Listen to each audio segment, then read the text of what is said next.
الحمدللہ رب العالمین والصلاة والسلام علی سید الانبیاء والمرسلین وعلی آلہ وصحبہ اجمعین ومن تبعهم بإحسان الى یوم الدین وبعد. قال الحافظ ابن حجر رحمہ اللہ باب صلاة الجمعہ. ہم لوگ بلوغ المرام میں کتاب الصلاة سے باب صلاة الجمعہ پڑھنے جا رہے ہیں. اس باب میں جمعہ کے احکام و مسائل بیان کیے گئے ہیں. جمعہ جانتے ہیں ہفتے میں ایک دن ہوتا ہے جس میں بہت سارے لوگوں کا اجتماع ہوتا ہے. ایک تو انفرادی نماز ہوتی ہے جو آدمی تنہا اپنے گھر میں پڑھ لیتا ہے جیسے نفلی نماز. ایک فرض نماز ہوتی ہے جو دن میں 5 وقت پڑھی جاتی ہے، وہ کسی بھی مسجد میں پڑھی جا سکتی ہے، محلے کی چھوٹی بڑی مسجد میں. اور اس کے بعد ایک ہفتہ واری نماز ہوتی ہے جو ایک بڑی مسجد میں پڑھی جاتی ہے، چونکہ اس مسجد کو جامع کہا جاتا ہے کیونکہ یہ بہت سارے لوگوں کو جمع کرتی ہے. ٹھیک، تو جمعہ کو جمعہ کیوں کہا گیا ہے؟ اس وجہ سے کہہ رہے ہیں کہا جاتا ہے کیونکہ اس میں بہت سارے لوگوں کا اجتماع ہوتا ہے. جمعہ کے معنی ہوتے ہیں جمع کرنے والی چیز، جمع کرنے والا دن.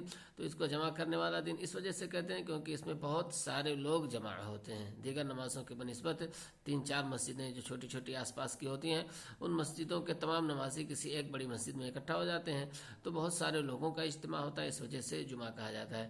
اسی طرح سے کہا جاتا ہے کہ اسی میں اللہ رب العالمین آدم علیہ السلام کو پیدا کیا تھا، جیسا کہ حدیث سے واضح ہے. تو کہہ رہے ہیں لِأَنَّهُ جُمِعَ خَلْقُهُ فِي هَذَا الْيَوْمِ، کیونکہ آدم علیہ السلام کی تخلیق اسی دن کی گئی. واللہ اعلم. تو جمعہ کے معنی لوگوں کا اجتماع، جمعہ کے معنی لوگوں کے اجتماع والا دن. دیکھیں کہ جمعہ کے دن جمعہ کے دن کی کیا اہمیت ہے اور اس کی نماز کی کیا اہمیت ہے.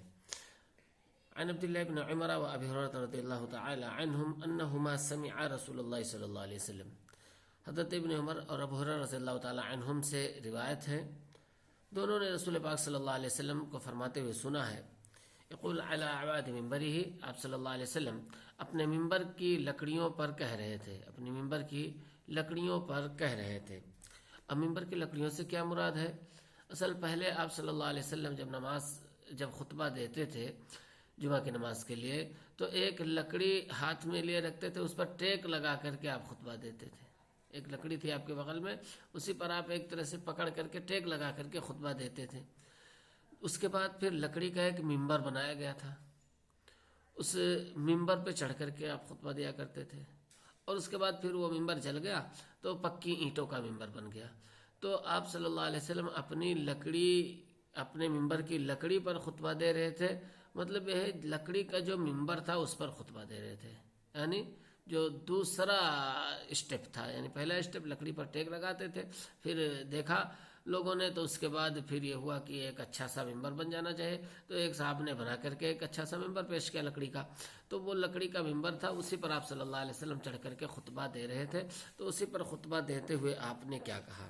سمع رسول اللہ صلی اللہ علیہ وسلم یقول، دونوں نے رسول پاک صلی اللہ علیہ وسلم کو فرماتے ہوئے سنا. علی اعواد منبرہ، اپنی ممبر کی لکڑیوں پر کیا کہا؟ لینتہین اقوام، ضرور رک جائیں لوگ.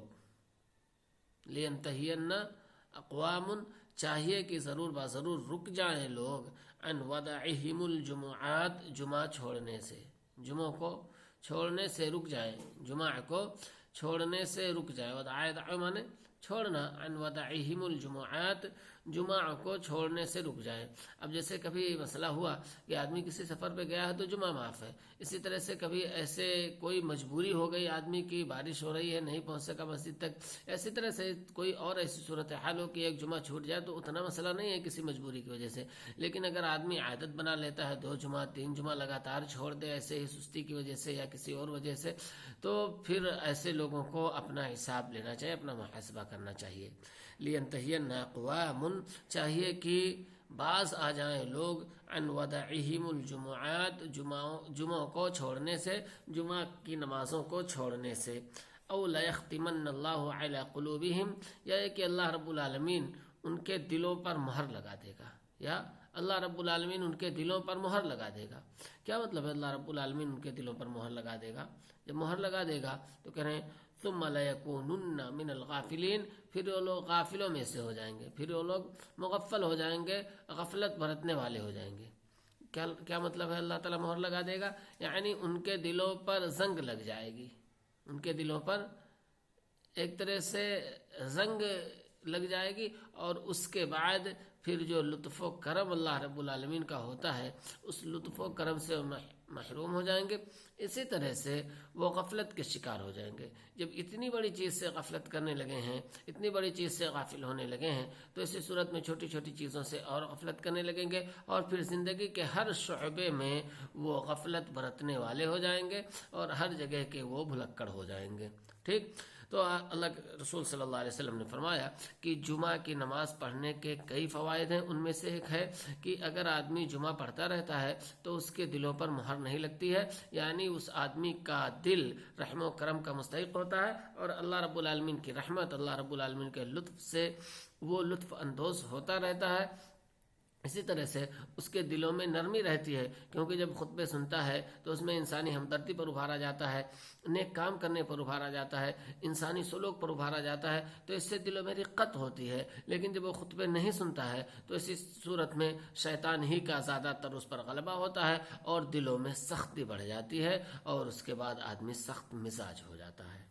ٹھیک، تو گویا کہ ایک سخت وعید ہے کہ اللہ رب العالمین کی محرومی ہو جاتی ہے، اللہ رب العالمین ان دلوں پر مہر لگا دیتا ہے اگر لوگ جمعہ سے غفلت برتتے ہیں۔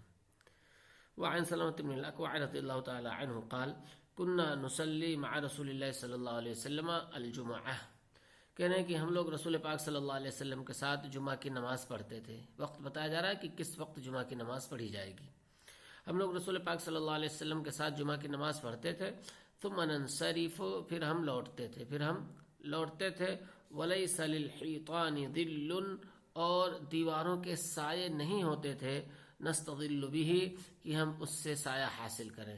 ہم لوٹتے تھے اور دیواروں کا اتنا سایہ نہیں ہوتا تھا کہ ہم اس سے سایہ حاصل کریں۔ متفق علیہ واللفظ للبخاری، الفاظ بخاری کے ہیں۔ اگلی روایت بھی دیکھ لیں، وفی لفظ مسلم، اور مسلم کے الفاظ میں ہے كنا نجمع معه اذا زالت الشمس، کہ ہم آپ صلی اللہ علیہ وسلم کے ساتھ اکٹھا ہوتے تھے، یعنی جمعہ پڑھتے تھے جب سورج کو زوال ہو جاتا، سورج مائل ہو جاتا، اذا زالت الشمس، جب سورج مائل ہو جاتا، ثم نرجع، پھر ہم لوٹتے، نتتبع الفیء، سایہ تلاش کرتے ہوئے ہم لوگ لوٹتے کہ کون سی دیوار اونچی ہے، اور اسی دیوار کے کنارے کنارے ہم لوگ چلتے تھے۔ ٹھیک، تو پہلی روایت میں جو لفظ تھا کہ ہم سایہ نہیں پاتے تھے، دوسری روایت سے بات واضح ہو جاتی ہے کہ اگر چھوٹی چھوٹی دیواریں ہوتی تھیں یا سورج کے بالکل مخالف وہ دیواریں نہیں ہوتی تھیں تو ایسی صورت میں اس میں سایہ بالکل نہیں ہوتا تھا، اور صرف بڑی دیواروں میں تھوڑا تھوڑا سایہ ملتا تھا، اسی وجہ سے سایہ تلاش کر کر کے لوگ چلتے تھے۔ ٹھیک، تو اس سے بات واضح ہوئی کہ جمعہ کی نماز میں آدمی کو جلدی کرنی چاہیے۔ جمعہ کی نماز میں زوال ہوتے ہی آدمی کو جمعہ شروع کر دینا چاہیے، اس میں تاخیر نہیں کرنی چاہیے۔ جیسے زوال ظہر کے سلسلے میں کہ گرمی کے دن ہو تو اسی صورت میں ظہر کی نماز ٹھنڈی کر کے پڑھو، لیکن جمعہ کے سلسلے میں ہے کہ اس کو اول وقت پر پڑھا جائے۔ بلکہ امام شافعی کے ہاں تو یہ ہے کہ زوال سے پہلے ہی اگر خطبہ شروع کر دیا جائے اور نماز بھی پڑھ لی جائے تو کوئی حرج کی بات نہیں ہے، لیکن ان حدیثوں سے استدلال نہیں کیا جا سکتا، کیونکہ تمام حدیثوں کو یکجا کر کے مفہوم نکالا جائے گا کہ جب زوال ہو جاتا تھا تب جمعہ کی نماز شروع کی جاتی تھی، جمعہ شروع کیا جاتا تھا۔ اور اس کے بعد یہ ہے کہ پہلے زمانے میں نبی صلی اللہ علیہ وسلم کے زمانے میں اتنا طویل خطبہ نہیں ہوتا تھا جس طرح آج ہم لوگ آدھا گھنٹہ پونا گھنٹہ دیتے ہیں، بلکہ آپ کچھ خطبے آپ صلی اللہ علیہ وسلم کے دیکھیں گے تو 5 منٹ 7 منٹ 8 منٹ 10 منٹ کے خطبے ہوا کرتے تھے، یعنی عام طور پر خطبہ جو آپ صلی اللہ علیہ وسلم کا تھا 5 منٹ سے 10 منٹ کا ہوا کرتا تھا۔ لیکن اب یہ ہے کہ ہمارے ساتھ ہندوستان میں مسائل یہ ہیں کہ اگر ہم 5-10 منٹ کا خطبہ دیں گے تو ایسی صورت میں ہم جو آیت پڑھیں گے اس آیت کا مفہوم بھی لوگوں تک نہیں پہنچا سکیں گے۔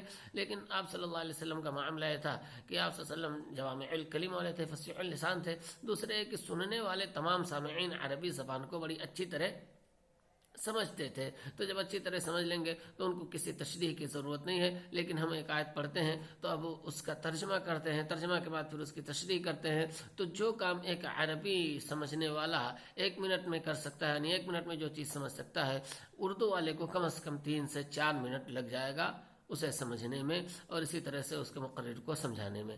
ٹھیک، تو یہ الگ معاملہ ہے، لیکن پھر بھی ہم کو کوشش کرنی چاہیے کہ زیادہ طویل خطبہ نہ ہو، زیادہ طویل خطبہ نہ ہو، یعنی جس طرح سے ہم 50 منٹ 45 منٹ کا خطبہ دیتے ہیں یہ نہ ہو، بلکہ اس سے جتنا کم ہو سکے، جتنے میں اپنا پیغام پہنچایا جا سکے اسی حساب سے بہتر رہے گا۔ ٹھیک، تو کہہ رہے ہیں کہ ہم لوگ خطبہ سنتے تھے اور اس کے بعد پھر نکلتے تھے نماز پڑھ کر کے، اور بہت کم سایہ ہوتا تھا، گویا کہ جیسے ہی سورج مائل ہوتا تو فوراً یہ اسی وقت جمعہ شروع کر دیتے، اور اس کے بعد تھوڑی ہی دیر میں یعنی جمعہ کا خطبہ اور جمعہ کی نماز بھی ہو جاتی، بہت زیادہ سایہ نہیں ہوتا تھا، لوٹ کر کے آ جایا کرتے تھے۔ ٹھیک، آگے والی روایت دیکھیں، اس سے اور زیادہ بات واضح ہو جائے گی۔ پہلے اس کا ترجمہ دیکھ لیں جو ہم نے پڑھا۔ کنا نصلی مع رسول اللہ صلی اللہ علیہ وسلم، ہم رسول پاک صلی اللہ علیہ وسلم کے ساتھ نماز پڑھتے، رسول پاک صلی اللہ علیہ وسلم کے ساتھ پڑھتے تھے الجمعہ، جمعہ کی نماز، ثم ننصرف، پھر ہم پلٹتے تھے، ولیس للحیطان ظل، اور دیواروں کے سائے نہیں ہوتے تھے، حیطن کی جمع ہے حیطان، دیواروں کے سائے نہیں ہوتے تھے، دیواروں کا سایہ نہیں ہوتا تھا، نستظل به، کہ ہم اس سے سایہ اٹھائیں، سایہ حاصل کریں۔ وفی لفظ لمسلم کنا نجمع معه اذا زالت الشمس، ہم آپ صلی اللہ علیہ وسلم کے ساتھ جمعہ پڑھتے تھے جب سورج کو زوال ہو جاتا، ثم نرجع، پھر ہم لوٹتے، نتتبع الفیء، سایہ تلاش کرتے ہوئے۔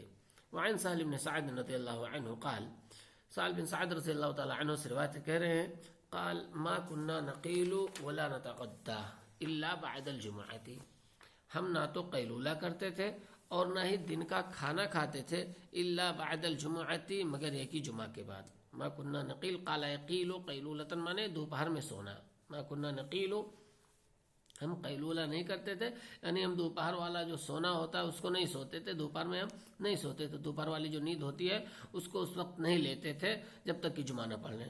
ولا نتغدى، یا ولا غدا مانے آپ لوگ جانتے ہیں دن میں جو کھانا کھایا جاتا ہے، ایک تو فطور ہوتا ہے، صبح میں بہت ہلکا پھلکا کھایا جاتا ہے، اس کے بعد پھر عام طور پر 12 بجے 11 بجے دوپہر میں جو بھی کھانا کھایا جاتا ہے اس کو غدا کہتے ہیں۔ تو کہہ رہے ہیں ہم دن کا کھانا بھی نہیں کھاتے تھے الا بعد الجمعۃ، مگر ایک ہی جمعہ کے بعد، یعنی دیگر دنوں میں ظہر سے پہلے وہ سو بھی لیتے تھے بسا اوقات، اور اسی طرح سے وہ کھانا بھی کھا لیتے تھے، لیکن جمعہ کے دن وہ جمعہ کے بعد ہی یہ سب کام کرتے تھے۔ ٹھیک، تو اب مسئلہ یہ ہے کہ اگر 11-12 بجے کھانا کھاتے تھے تو جمعہ کے بعد اگر 12 بجے کھا رہے ہیں تو اس کا مطلب ہے کہ 12 بجے سے پہلے ہی وہ جمعہ پڑھ لیتے تھے، لیکن اس سے یہ بات ثابت نہیں ہوتی ہے، بلکہ جمعہ کے دن ہم تھوڑا لیٹ کر دیا کرتے تھے۔ اور مکہ اور مدینہ والوں کی بات یہ ہے کہ عام طور پر سورج ڈھلنے کے بعد ہی دوپہر ہی میں کھانا کھاتے تھے، اس سے پہلے کھانا نہیں کھاتے تھے۔ اللہ تعالیٰ نے بعد الظہیرہ کہا یا پھر ظہیرہ کہا ہے کہ دوپہر کے وقت جب آپ لوگ قیلولہ کرتے ہیں، تو یہ قیلولہ کرنا، اسی طرح سے ان کا کھانا کھانا یہ ٹھیک دوپہر میں ہوا کرتا تھا۔ تو اس سے پتہ یہ چلا کہ بہت جلدی ہی جیسے ہی سورج کو زوال ہوتا نماز شروع کر دیتے، اور اس کے بعد پھر آرام سے کھانا کھاتے اور قیلولہ کرتے تھے۔ ٹھیک، ما كنا نقیل ولا نتغدى الا بعد الجمعۃ، ہم نہ تو قیلولہ کرتے اور نہ ہی دوپہر کا کھانا کھاتے مگر جمعہ کے بعد۔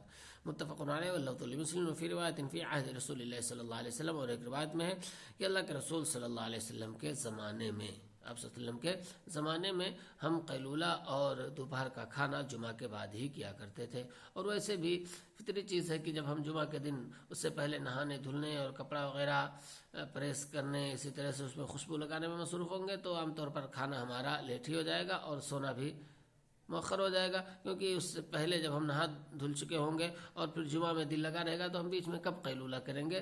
تو واضح ہے کہ جمعہ کی نماز وہ زوال کے فوراً بعد پڑھ لیا کرتے تھے۔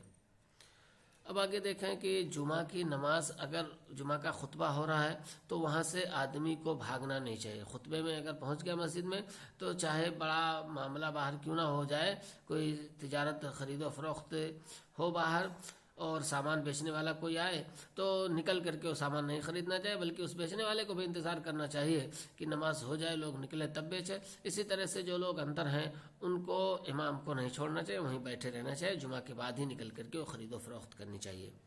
وعن جابر رضی اللہ تعالی عنہ ان نبی صلی اللہ علیہ وسلم کان یخطب قائما، جابر رضی اللہ تعالی عنہ سے روایت ہے کہ نبی صلی اللہ علیہ وسلم کھڑے ہو کر کے خطبہ دیتے تھے۔ فجاءت عیر من الشام، تو شام کا ایک قافلہ آیا، ملک شام سے ایک قافلہ آیا۔ عیر مانے کہتے ہیں سامان تجارت والا قافلہ، سامان تجارت والا قافلہ یعنی ایسا قافلہ جس پہ سامان تجارت لدا ہوا ہو۔ تو شام سے ایک قافلہ آیا، فانفتل الناس الیہا، تو لوگ اس قافلے کی طرف چل پڑے۔ انصرفا مانے انفتلا مانے انصرفا کے ہوتے ہیں مڑ جانا، پلٹ جانا، تو لوگ مسجد سے نکل کر اس قافلے کی طرف چل پڑے. فانفطل الناس الیہا، تو لوگ مسجد سے اس قافلے کی طرف چل پڑے، لوگ مڑ گئے اس قافلے کی طرف. حتی لم یبقى الا 12 رجلا، یہاں تک کہ صرف 12 لوگ بچے، یہاں تک کہ نہیں بچے سوائے 12 لوگوں کے، سوائے 12 لوگوں کے. رواه مسلم، مسلم نے اس کی روایت کی ہے. اور اسی کے سلسلے میں سورہ جمعہ کا نزول ہوا کہ لوگ جو آپ کو چھوڑ کر کے چلے جاتے ہیں، ایسا جانا نہیں چاہیے. اللہ رب العالمین نے بہترین رزق دینے والا ہے. اس کے بعد پھر لوگوں کو منع کر دیا گیا، پھر لوگ نہیں گئے خطبے کے دوران مسجد سے نکل کر کے. ٹھیک، یہاں پر ایک چیز ہے، کان یخطب قائما، آپ صلی اللہ علیہ وسلم کھڑے ہو کر کے خطبہ دیا کرتے تھے. آگے ایک روایت آئے گی کہ اس میں وضاحت کی گئی ہے کہ آپ صلی اللہ علیہ وسلم کھڑے ہو کر کے ہی خطبہ دیا کرتے تھے. اصل میں کچھ لوگ بعد میں بیٹھ کر کے خطبہ دینے لگے تھے، تو اسی کی وضاحت یہاں پر کی گئی ہے کہ آپ صلی اللہ علیہ وسلم کھڑے ہو کر کے خطبہ دیا کرتے تھے. اب اگر کسی کے ساتھ کوئی عذر ہے تو یہ الگ معاملہ ہے. جیسے مثال کے طور پر امام مالک رحمۃ اللہ علیہ کے ماننے والوں کو آپ دیکھتے ہیں کہ وہ ہاتھ نہیں باندھتے، سرے سے باندھتے ہی نہیں نماز میں. تو کہا جاتا ہے کہ امام مالک رحمۃ اللہ علیہ کو منصور نے جب مارا تھا تو ان کے دونوں ہاتھ ٹوٹ گئے تھے، اس وجہ سے بیچارے یعنی موڑھے ان کے اکھاڑ دیے گئے تھے، تو اپنے ہاتھ کو باندھ نہیں پاتے تھے. بعد میں لوگوں نے یہ سمجھ لیا کہ ایسے ہی نماز پڑھا جاتا ہے. اسی طرح سے آپ صلی اللہ علیہ وسلم کھڑے ہو کر کے خطبہ دیتے تھے، لیکن ایک صحابی حضرت امیر معاویہ رضی اللہ تعالی عنہ ہیں، ان کا پیٹ بہت بڑا ہو گیا تھا آخری عمر میں، تو بیچارے بیٹھ کر کے خطبہ دیا کرتے تھے. تو بعد میں کچھ لوگوں نے انہیں کی اقتدا میں بیٹھ کر کے خطبہ دینے کو مطلب سنت سمجھ لیا، تو اسی کی تنقید کی گئی ہے اور اسی کو کہا گیا ہے کہ یہ غلط ہے، بیٹھ کر کے خطبہ نہیں دیا جائے گا. ہاں یہ ہے کہ ایک خطبہ دیا جائے گا، پھر تھوڑی دیر بیٹھ کر کے آرام کیا جا سکتا ہے، پھر دوسرا خطبہ دیا جائے گا. لیکن یہ ہے کہ بیٹھ کر کے خطبہ دیا جائے، یہ سنت نہیں ہے. سنت خطبے کے دوران بیٹھنا ہے، نہ کہ پورا خطبہ بیٹھے رہنا ہے. ٹھیک، رہنے تھے. آج سوال کرنا ہے تو سوال کر لیں.